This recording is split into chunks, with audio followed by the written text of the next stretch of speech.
The sheer beauty and sophistication of Egyptian artifacts entrances us. How can we unlock the code embedded in every object they made?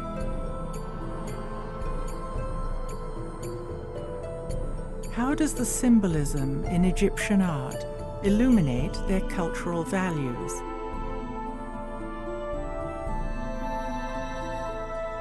What ancient secrets still lie hidden in plain sight?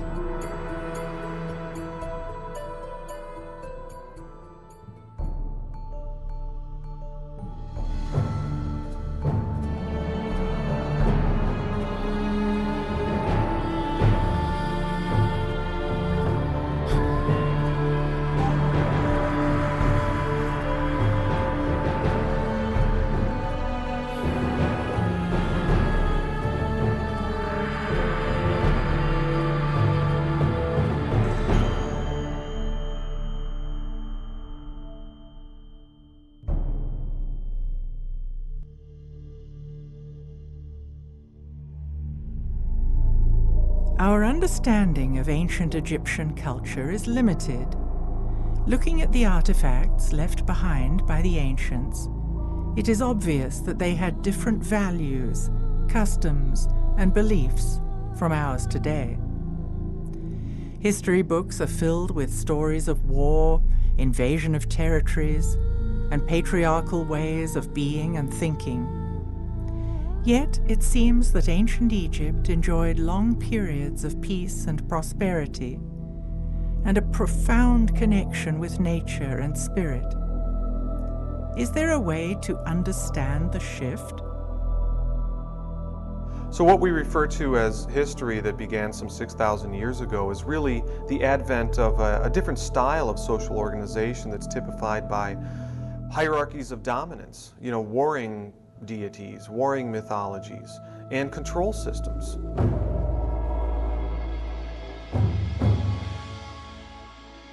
Vedic culture from ancient India speaks of a grand and measurable cycle of 26,000 years, consisting of ascending light ages and descending dark ages. In the higher ages, you see this philosophy of living in tune with nature. People talk about speaking with the gods and a lot of interaction. Virtually every ancient culture has stories about the gods if you go back far enough. And you see a lot of matriarchal cultures if you go back far enough. The Dark Age times, you have this very brutal, paternalistic type of ruling. I think it's difficult for us to understand the ancient Egyptians because we've got the paradigm of the patriarchal structures on top of it, and we're looking through our own cultural lenses. Has world culture always been male-dominated and patriarchal? If not, what would a matriarchal system look like? Matriarchy is not the opposite of patriarchy, with women dominating and controlling men. It is based on balance between the masculine and feminine, and harmony with nature. This was exemplified in ancient Egypt, which was known in the old language as the land of Kemet.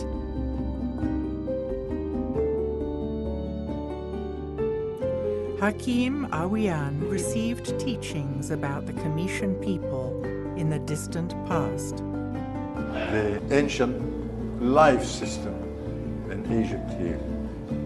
The Commission tradition being passed down through the mother. Mother is the teacher, not the father like patriarchy system. This is matriarchy. She is the goddess. She is everything in the house. Based on the countless artifacts that show the high status of the feminine, it seems that women had the same status as men, if not a higher status. In the museum, you have statues. You notice that the woman put the arm around the man's shoulder. And that shows, are they equal? No, woman was the upper head in the family. When she put her arm around the man's shoulder, she's saying, "This is mine." You also see that the sculpture in the old days put the feminine wig on a man's head when he promoted more to a woman than a man. Men's wigs were layered in different lengths, like steps. Women's wigs were parted in the middle, smooth, and all one length. When a man wore a woman's wig, it was an indication that he had high status. Only men with wisdom who wear the women with. So these are the scribes and the physicians and the rest of them. All you can do is go back into the Old Kingdom, and what you find is, is obviously a fair amount of equality. The goddesses are revered as reverently as the gods, and there's even the instance, for example, of Hathor, the exception in that she's the only deity that has a temple column all to herself. So the Great Mother, the great feminine principle, occupies a very important part in the whole Egyptian symbology, the whole Egyptian doctrine. There's absolutely no doubt about that. Women could own property at as much rights as the men. They could divorce as easily as the men. Of all the known sophisticated civilizations that we have access to, probably women were better off in Egypt than they were anywhere else. Perhaps we are looking at ancient Egypt from a patriarchal viewpoint. We should let the symbolism in the artifacts tell their own story. The frescoes we see lining temple walls in Egypt and on stone slabs in museums around the world each tell their own story. We see the same images repeated again and again in Egyptian art. By learning to decode these symbols, we can look back in time, peeling back the layers of patriarchy that cloud our understanding of ancient history. Then we can begin to decipher the messages that the ancients left us. You have to accept that we're dealing with a period that occurred at least 5,000 years ago. And the little we know of it comes from archaic texts that were written in a very occult and esoteric manner. They weren't meant for you and me. The secrets of the ancient Egyptians were not for the commoners. They were meant for a very, very small group of elites who had to be initiated over many, many years to appreciate what this text said. They were for the high-level initiates, which were people who were trained, and they would go through different initiations, tests, that would help them be wise, that would help them confront their fears, that would balance them in the body, mind, and emotions. Initiates were students who were given rudimentary instruction on the mystery traditions of Mayan and Egyptian cosmic cycles. As they approached higher levels of consciousness, they came to respect different aspects of themselves that were represented in the feminine and the masculine. But they went further and called it sacred feminine and sacred masculine, which meant the purest form that was actually connected to the two hemispheres of the brain.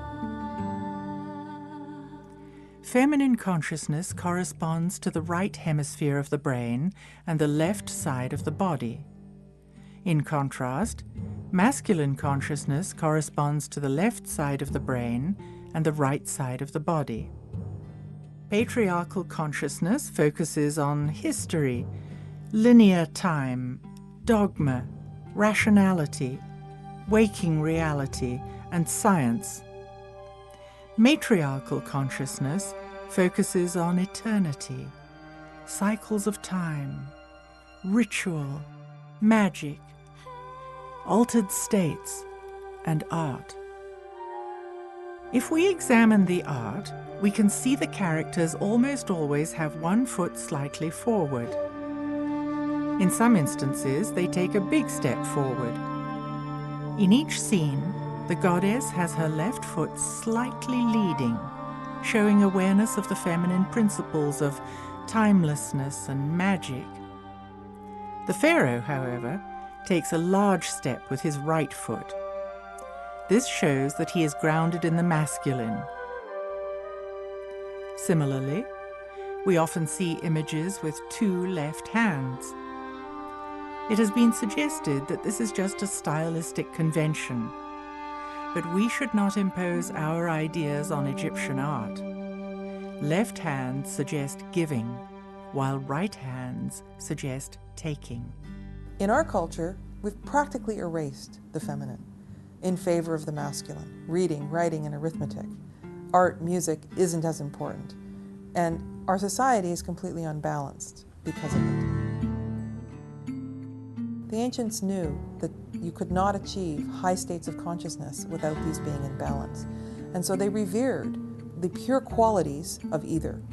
And so when we say sacred feminine and sacred masculine, this was the highest form of respect, so that the female would have both feminine and masculine balanced within her, and the male would have both feminine and masculine balanced within him. Balance between the sacred feminine and the sacred masculine runs deep in Egyptian symbolism. We see gods and goddesses carrying a crook, a flail, and a staff in various combinations. The crook represents the balance of the emotions. The flail symbolizes the balance of the mind, and the staff depicts the balance of the body. Once balance of the body, the mind, and the emotions was achieved, consciousness could develop. Notice the staff always has the head of a bird and a forked base. The staff never touches the ground. This indicates that we are spiritual beings having an earth experience. We are incarnated here, but our souls can go beyond the earthly plane. Egyptian temples were places where spiritual work was done. An arch with a winged disc is always found at the entrance to temples. The winged disc depicts a vulture and a snake. Snake been taken as a symbol of masculine, and the vulture is feminine. The feminine and the masculine had to be in balance. The lower self was to surrender to the higher self in order to enter the sacred space. This meant that the ego of the everyday world had to step aside, while the higher self connected with cosmic energy. Vulture can fly, snake can't fly, but both have the same glands. System of life is based on glands. The glands were the most important features of the human being. One of the most misunderstood functions of the human body today is our glandular or endocrine system. Glands secrete hormones that trigger reproduction. Fertility and procreation had high value in Egyptian ideology. The ancients were very much in tune with how the energy systems in the body, or the chakras, as the East Indians would talk about them, were connected to the glands. Ancient teachings speak of 7 energy centers in the body called chakras. Parallels occur between the concepts of chakras, or energy centers in the body, and our glands. It appears they are 2 ways of describing the same thing, through spirituality and through science. Ancient Egyptians had a holistic understanding of the significance of the glands and their central role in reproduction and in consciousness. If we can decode the symbols, we see that the sacredness of procreation is readily visible in ancient Egyptian art. When you see a boy or a man, you see a kind of a bottle on his head. That is not a bottle or not a white crown symbolizing Upper Egypt, as my colleagues and the scholars say. No, This is a gland in the human body known as the thymus, located behind the lungs. The thymus is most active when a baby is in utero. It continues to be active until puberty. Then it begins to shrink and is atrophied when we stop being fertile. It was a critical activator of consciousness. The red crown is another. It's the womb, the placenta. The thymus and the womb are connected for the cycle of life. When you see the double crown, the red crown is the womb and the placenta. The white crown is the thymus, who has its influence on the womb. That's the symbol of one of the glands. In the early 1900s, alchemist Schwaller de Lubitz presented a work called The Temple of Man. It demonstrated that the architects of the Luxor temple used sacred geometry, which reflected the exact proportions of the human body. As in all Egyptian temples, the most sacred space was located at the back of the temple, the Holy of Holies, which corresponded to the pineal gland. When activated, the pineal gland is said to stimulate the evolution of higher states of consciousness. If the temples were metaphors of the human body, the pineal gland corresponded with the Holy of Holies. At the entrance to the most sacred part of the temple stand tall pillars representing the masculine and the feminine, papyrus and the blue lotus. The papyrus and the lotus reflect the balance between the feminine and the masculine principles and are shown together throughout ancient Egyptian art. The blue lotus is a symbol of life, and this plant, blossom, flower, it grows in the water like water lilies. It's where the ancient Commissions believe that life starts in water and in that lotus form. We have seen there are always multiple layers of meaning embedded in ancient Egyptian symbols. Is there another reason why the blue lotus was so important in Egyptian ceremonies?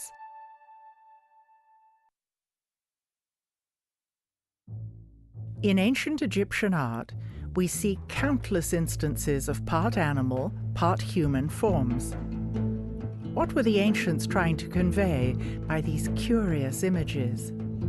There's a technical term for such creatures that anthropologists use. They call them therianthropes, and that's from the Greek therion, which means wild beast, and anthropos, which means man. They're combinations of beast and man. It's not an accident that all of the gods of Egypt are therianthropic. They have, of course, fully human forms, but in most cases they also have forms that are part animal and part human. So you may consider Horus the head of a hawk and the body of a man. You may consider Sekhmet a lioness with a human body and a lion's head. Or Anubis, of course, the guide of souls, who is part jackal and part human. Egypt isn't the only place where these half-animal, half-human images have been found. Half a world away, we find clues to decode these mysterious symbols. Throughout the Amazon today, shamans working with the powerful visionary brew ayahuasca, a combination of two plants. Very frequently they will, after their visions, when they return to the normal, alert, problem-solving state of consciousness, they will actually sit down and, recollecting what they saw in the visionary state, will paint and draw the images that they saw. And the most common motif of these ayahuasca visions is the therianthrope, creatures that are part animal and part human in form. This specific characteristic of the ancient Egyptian gods is one of the things that tells me that our ancient Egyptian ancestors were using altered states of consciousness to explore the realms of spirit. Again, we see images of blue lotuses. Is there another, less obvious interpretation of this symbol? Altering of consciousness has been done by a variety of different methods and techniques. Most commonly in shamanistic cultures, still to this day, it's done by using hallucinogenic plants which, as it were, switch the receiver wavelength of the brain and allow us to tune in to other realities. Of course, there are a range of non-drug techniques, rhythmic dancing, certain kinds of music, certain kinds of spaces have an effect on human consciousness. But there's a great deal of evidence that they made use of a potion involving the blue lotus and the mandrake root, possibly also the opium poppy as well, to enter a visionary state, and in that visionary state to explore, navigate, and learn about the realm that lies beyond death. And they had very concrete and specific ideas about this, which are expressed in the ancient Egyptian books of the dead, going right back to the pyramid texts. This was not a work of imagination on the part of the priests. This was a work of documentation, of their out-of-body exploration of realms that lie beyond the merely physical. Is it possible for us to learn to access other realms today?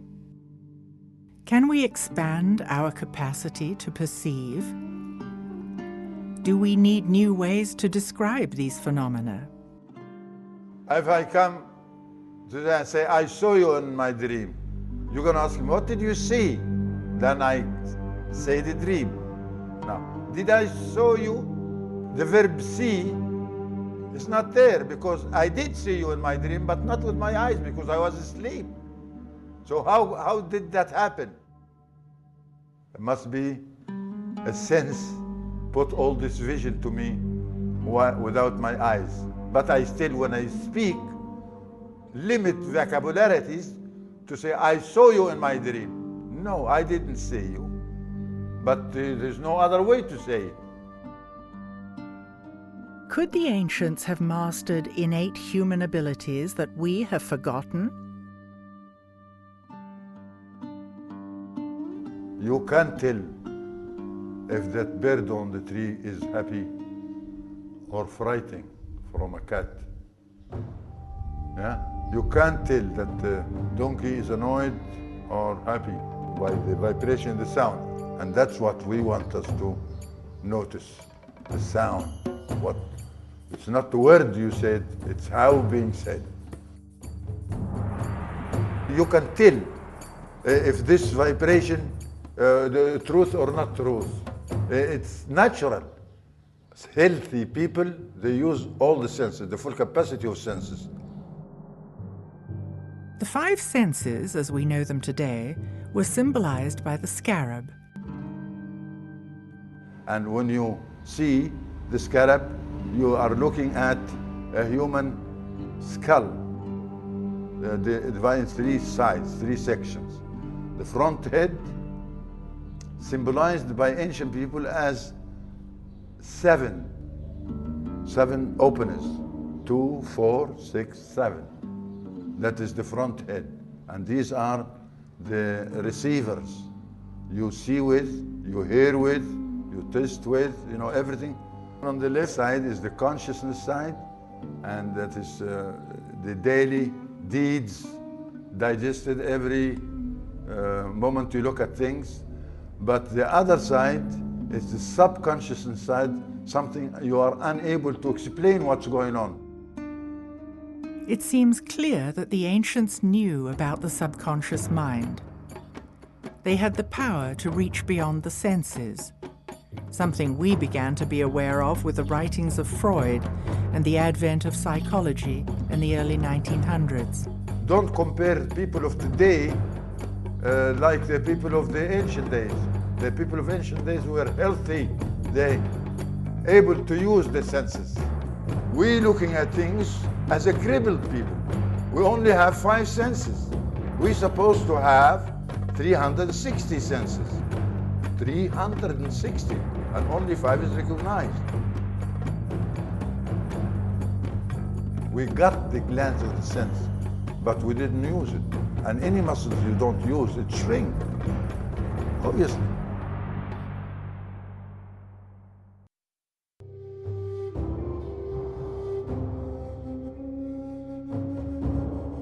How can we begin to imagine that the ancients had the capacity of 360 senses? Perhaps a metaphor for the full spectrum senses could be a sphere. Is it possible for us to move beyond our 5 senses today? Our 5 familiar senses have been evolved by evolution to connect us to the physical and material realm. But we have, I like to think of it as a secret doorway inside our own minds, which can be opened in altered states of consciousness, through which we may project our consciousness into other realms and dimensions, and those then become accessible to us. Could it be that the ancient Egyptians were accessing supernatural realms through heightened perceptions that came from full spectrum senses? I've come to the conclusion that it's really impossible to understand ancient Egyptian civilization and ancient Egyptian spirituality and religion until you get to grips with the fact that the priests of that religion were deliberately and in a targeted way cultivating altered states of consciousness in order to access the supernatural realm. They know what shamans all over the world still know today, that in the alert problem-solving state of consciousness that is particularly valued by Western industrial society, you are not going to have supernatural or spiritual experiences of any kind. It doesn't mean that the supernatural and spirit realms are not there, because they are. They are all around us all the time. But our senses cannot tune into them. It seems that the ancients must have been tuned into something that allowed them to build sacred structures using monumental architecture. Today, we consider ourselves to be highly educated, yet engineers are at a loss when they try to build even a small pyramid. Has our system of education diverted us from what was common knowledge in ancient times? There were no schools and universities like what we have today. We've been influenced by this system of teaching. Today, we think it's a relative life, that no education, they haven't been to school, and how can they build a pyramid? They don't know figures, how can they do this?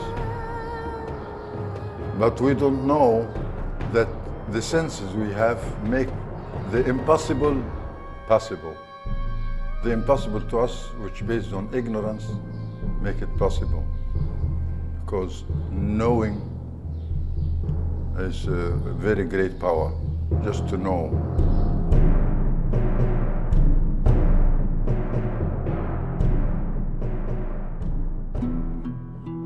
The most important ceremony for teaching the populace how to live well was the weighing of the heart. It reveals what the ancients believed happened in the moments after death. Initially, in the ceremony of the weighing of the hearts, the deceased would meet Anubis, who would say, "You're dead. Let's have your heart. We're going to weigh it against the feather of truth." If your heart was heavy because you had done something immoral, you weren't allowed to go to the other side. So the populace learned that they had to be light of heart in order to live well. As ancient Egypt slipped into patriarchal ways of being and thinking, the old spiritual ideology became codified, and organized religion became dominated by the Amun priesthood. The Amun priesthood had a lot of power, and they were in a position to have people pay for their salvation. It used to be that your heart was weighed against a feather of truth, but in later pictures of the ceremony of the weighing of the heart, you'll see Horus holding onto the scale, and you could pay the priesthood for Shakti dolls, and the more of them you had, the more likelihood you could buy the lightness of heart instead of being light of heart. Well, this is a fundamental change in terms of how to live well. And I think that we still are living in that way.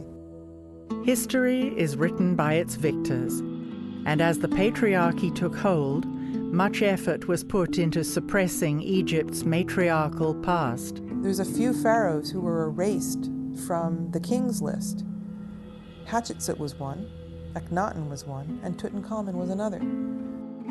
The legacy of the controversial pharaoh, Akhenaten, was almost lost forever with the complete destruction of the city he and Nefertiti had founded at Amun. Now, very little was known about Amarna until there was an earthquake, and the pylons at Karnak were filled with these little blocks that had been cut up, and they used them from Amarna to just as filler inside the pylons.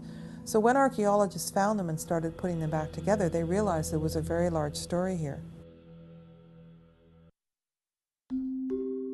For the ancients, life on Earth mirrored the motion of the stars in the sky. What the ancients did is they would have the capital be at Heliopolis in the north for 2,160 years, and then they would have the capital be at Thebes, which is now Karnak, for that length of time. When Akhenaten came into power in the new kingdom of the 18th dynasty, it was right at the time when things were supposed to shift. During this time, the patriarchy gained momentum, with the Amun priesthood steadily becoming more powerful. Akhenaten happened to have been born at one of these points of return or beginning. He believed that he was subjugated, like all pharaohs, to a cosmic law, to the law of math. What happens up there, they believed was controlling matters on earth. And things happened up there that dictated to Akhenaten that he had to move his base and had to reinstall the original religion. When it came time for Nefertiti and Akhenaten to change the capital, they knew that the Amun priesthood was in power and that they would really fight them on this. If he had moved to Heliopolis, there would have been civil war. If he had stayed in Karnak, he would have not performed what he had to perform to follow the law, the cosmic law. Finally, he settles for a midpoint. So instead of moving the capital back north, they decided to take a point exactly in the middle between the two, and this was Amarna.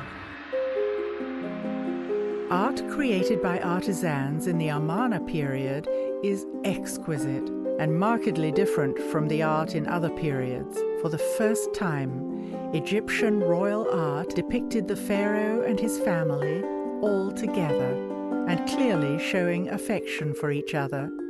They built this wonderful place, and they had gorgeous palaces, and people were creative. It was peaceful, there were flowers and nature, and people lived a leisurely life. But what it was a return to true spirituality. He ruled with his co-regent, Nefertiti. The feminine was honored. In this transition, Akhenaten and Nefertiti rejected the established religion of the corrupt Amun priesthood. They had a profound respect for solar energy, known as the Aten. And so returning to this was a big threat to the Amun priesthood. And so they plotted to take Amarna down. They eventually brought him down, and they destroyed his city, and they reinstalled the ancient gods, and with all their iconography. Yeah, they simply destroyed everything, every trace of him. If they didn't find the ruins of Akhenaten's temples, used as fill, rubble fill in the walls of Karnak, there'd be almost no sign of Akhenaten. Amarna was a peaceful society with great creativity and beauty.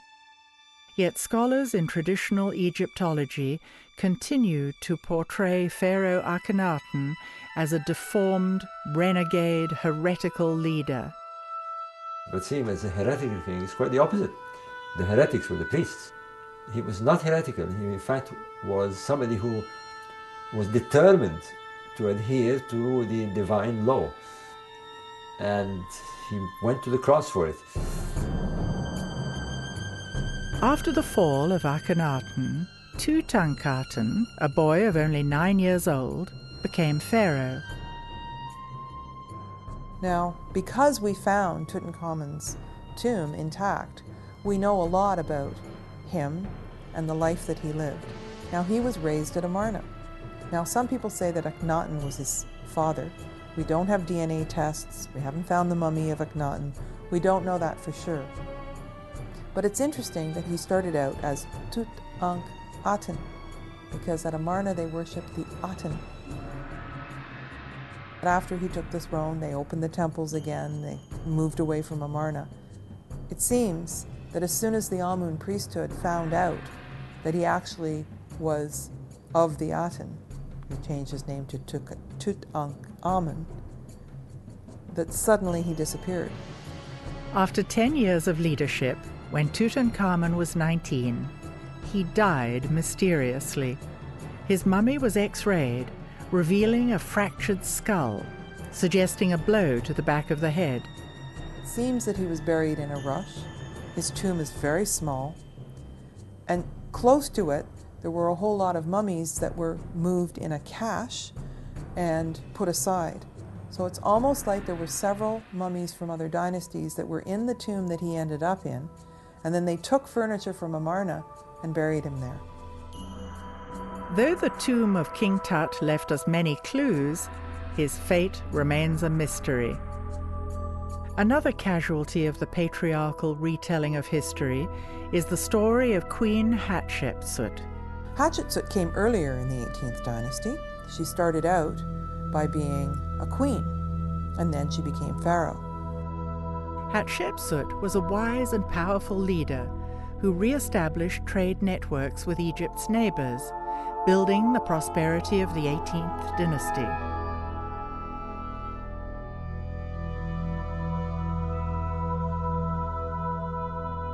She was certainly ruling for a long time at a period of tremendous peace and prosperity.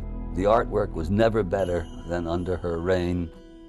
Had she been male, she would likely have been remembered in history books as the best ruler of Egypt. Regardless of her success as a leader, she is still an enigma. There has been much controversy about Hatshepsut. It could be due to the patriarchy having little tolerance of images of an empowered woman. No one seems to agree on who the real Hatshepsut was. There have been massive books written on Hatshepsut, and again there are no real conclusions. Obviously Hatshepsut must have been a very able ruler because she stayed there apparently 22 years. But somehow, about 20 years after she passed, her statues were broken and all put into a pit. When they found them, they started putting them back together. But like Akhenaten and Nefertiti, the Amarna period, they were largely forgotten because the people who came after were very threatened, and they somehow wanted to destroy all trace. Hatshepsut, Nefertiti and Akhenaten, Tutankhamun, they were the ones that really understood spirituality in some way. I suppose there was no money to be made if you weren't selling salvation. We may never know how the high courts of ancient Egypt were run. It seems likely that the stories passed down through the patriarchal institutions of the 19th and 20th centuries may have misled us. The peace and prosperity of the 18th dynasty, particularly in the time of Hatshepsut, Nefertiti, and Akhenaten, had to do with honoring the feminine in balance with the masculine. Looking at Egyptian artifacts and frescoes, it is clear that the feminine principle played a prominent role in society and was cherished and revered. The feminine principle was articulated in the concept of a great mother who was central to the ancient Egyptian worldview and was echoed by other world cultures. The Milky Way in the sky is mythologized in various ways, in various traditions, in various cultures around the world, and it's often thought of, almost universally thought of, as a great mother principle, the great cosmic mother in the sky. In ancient Egypt, biology met cosmology, and both were considered sacred. When you look at the cosmology in terms of biology, is describing events that happen inside of a womb. And the womb happens to be the womb of the mother goddess. In both Mayan and ancient Egyptian cosmology, the center of the Milky Way galaxy is where stars are born. Metaphorically, it is the womb of the great cosmic mother, represented as Isis, giving birth. We keep looking at how the ancient Egyptians thought, and everything fed biology and procreation. How we got here, how we came into existence, biology, and then how we left, and how our soul continues to live. And we can see that there aren't really that many symbols that aren't pertaining to balance of the body, mind, and emotions, and to balance between the two hemispheres of the brain. Once we can embrace that, then it's easier to understand the Egyptians. That switch from matriarchy to patriarchy, I think it's the cause of what's on the world now of conflicts and disagreement and showing off power. Yeah.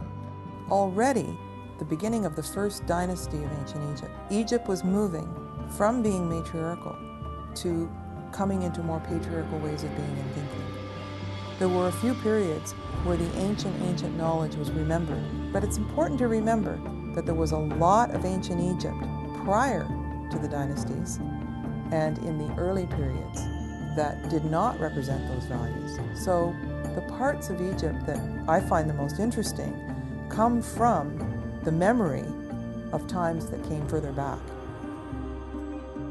I said many times that healthy people, they got the power, which is unhealthy people haven't got it. And I want you and all my friends and all my beloved to know that you have it. And when you know that, you will work on it to come bring it stronger. As I said before, the senses, just like muscles, if you don't use, it shrink and go.